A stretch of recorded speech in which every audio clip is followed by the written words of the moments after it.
Bismillahirrahmanirrahim. Assalamu alaikum. Dear viewers, I am Dr. Noshin Afshan and you are watching Dr. Noshin Afshan YouTube. I hope that all of you would be fine and I am thankful to you for watching this video. To watch more videos, please subscribe my channel and press bell icon. So our today's lecture is about Venkataraman rearrangement. What is this type of rearrangement? In this video lecture, we will first focus on its introduction and then we will discuss some of the examples that follow up this type of rearrangement along with their mechanism. So first, let's talk about its introduction, that it is a base catalyzed rearrangement. And what type of compound undergo this type of arrangement? That is the aromatic orthoacyl oxyketones. What is this? This is, as here, this compound is known as a ketone or aromatic ketone. This compound is known as acyl group and this is oxy.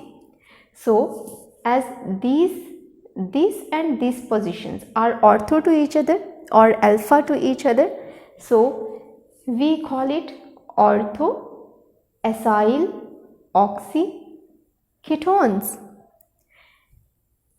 Alternatively, it is also called as alpha, irrespective of ortho.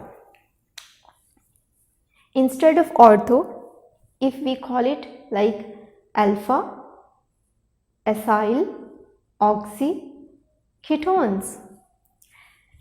So this type of compound would undergo a base catalyzed rearrangement and would be converted into a beta diketone. As here,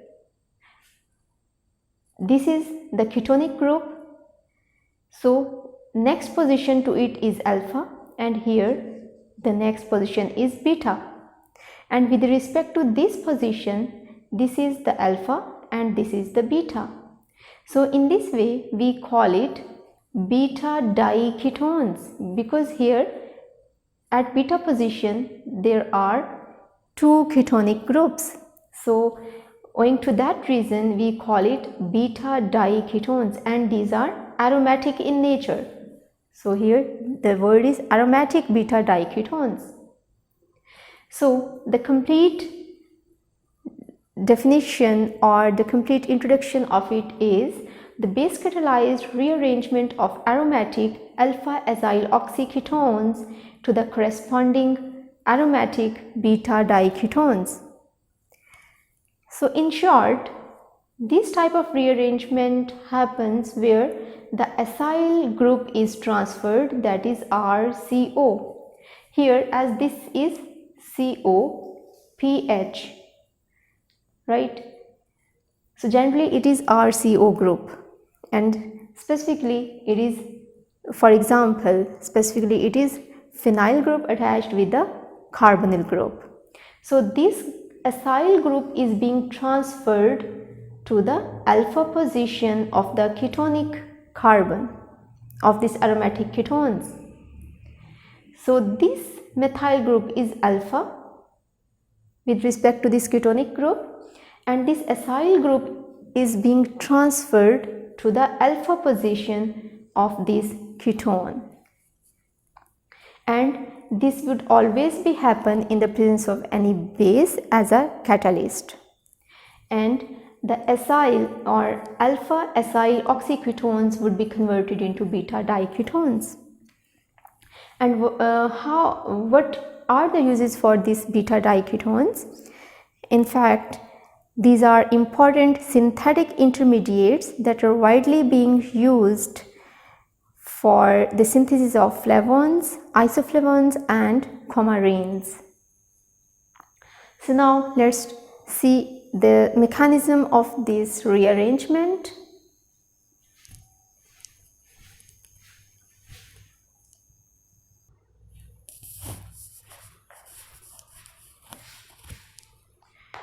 So as we have this example for this type of rearrangement, as this is acyl group, oxy and ketone, and it is necessary for this type of arrangement that there is this acyl group would always be transferred to the alpha position, or alpha position with respect to this ketonic group. So here, and there must be present there must be present alpha methylene group with respect to this ketonic group. So this is the alpha position, and here, as this is the CH3, so here this is one hydrogen, and we already have said that this would happen in the presence of a base as a catalyst. So this base would either have a lone pair of electrons or would be present in an anion, or would carry a negative charge. So the negative charge or the lone pair of this base would abstract this hydrogen, and this bond would be shifted to this position, and this bond would be shifted to the oxygen. So it would become like this.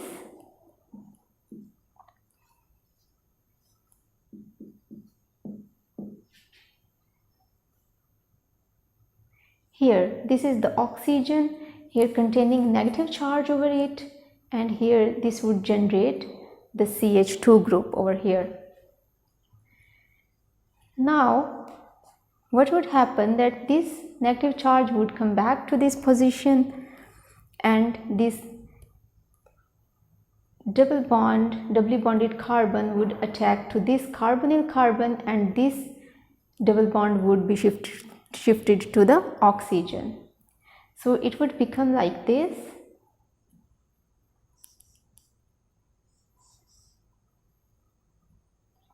Here there would be oxygen, then here it would be O negative, also a pH group, and the bond would be generated between this carbon and this carbon over here.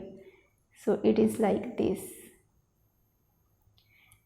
and this carbon is further attached with this carbon here, and this carbon is further attached with the CO group. Here it is like this. So now what would happen, and this has the aromatic character. Now what would happen, that this lone pair would come back to this position, and then this would be shifted to this oxygen, and it would become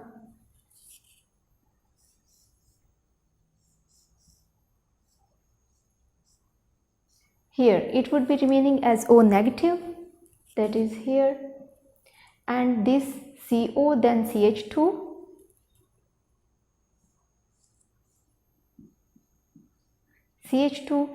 and then further it would have carbon with a ketonic group, that is C double bond O, and one phenyl group. Here it is phenyl group, and here it is ketonic group. So this would again react with the HB, that is neutral form of the base. Here it would abstract this hydrogen, and here it would be like this. The attack would be at hydrogen, because the oxygen negative charge would attack at this hydrogen, and this bond would be shifted to the base, and it would become B negative, and plus this hydrogen would be combined with this oxygen, and as a result it would become like this OH. So this is our final product. See here, this is the alpha position with respect to this carbonyl group, and this is the beta, and with respect to this is the alpha and beta. So in this way, this is the beta diketones, and this is our final product according to Venkataraman rearrangement. In this case, being the second example of the Venkataraman rearrangement, here these are the fused ring systems the naphthalene, and it has this acyl group, N80 twice CO as acyl group, acyl, this oxygen as oxy group, so acyl oxy ketone. And as these groups, these two substituents are at alpha position, these are alpha or ortho to each other, so these are ortho acyl oxy ketone. And see, this ketonic group has one methyl group at alpha position. With respect to this carbonyl group, this is also alpha position, and it is the basic condition for this type of rearrangement that with respect to this carbonyl group, there would be a methylene group at alpha position, and these two groups would also be at ortho or alpha position with respect to each other. So now, as this CH3 group, here it is one hydrogen and this is CH2, so overall it is CH3 group. So this negative part of the base or base would attack at this hydrogen, this would be shifted here, and this double bond would be shifted to the oxygen, so it would become like this,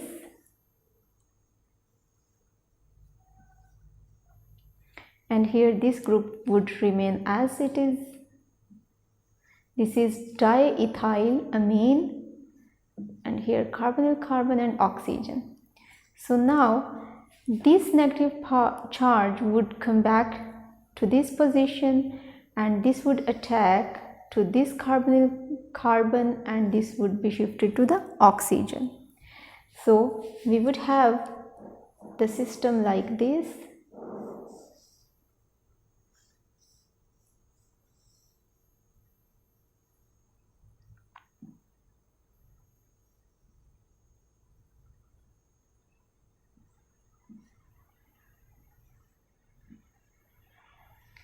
And now here there would be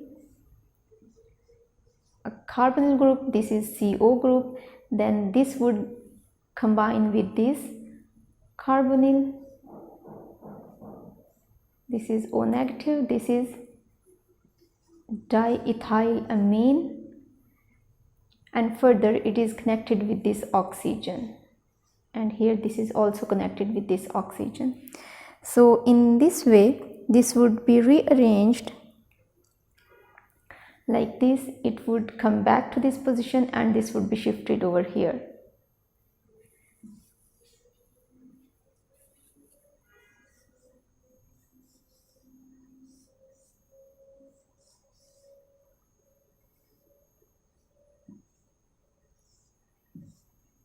So it would be like O negative, and here it would be CO, CH2, CH2 again, this CO, CH2, then this would be broken, this bond would be broken over here, and this would be CO group or in the form of carbonyl, that is here, and here it is diethylamine, that is N80 twice. Then this would again react with this base, it would attack at this hydrogen and it would be shifted to this. So in short, this would be converted to this group, and overall we will get this product. So here see, this is also a beta diketone with respect to this alpha and beta, and with respect to this is alpha and beta position. So in this way these are beta diketones, and these are also aromatic in nature. So this was the first part of this video. Its second part would be discussed in the next video lecture. So thank you very much for watching the video. Please subscribe my channel and press bell icon. Allah Hafiz.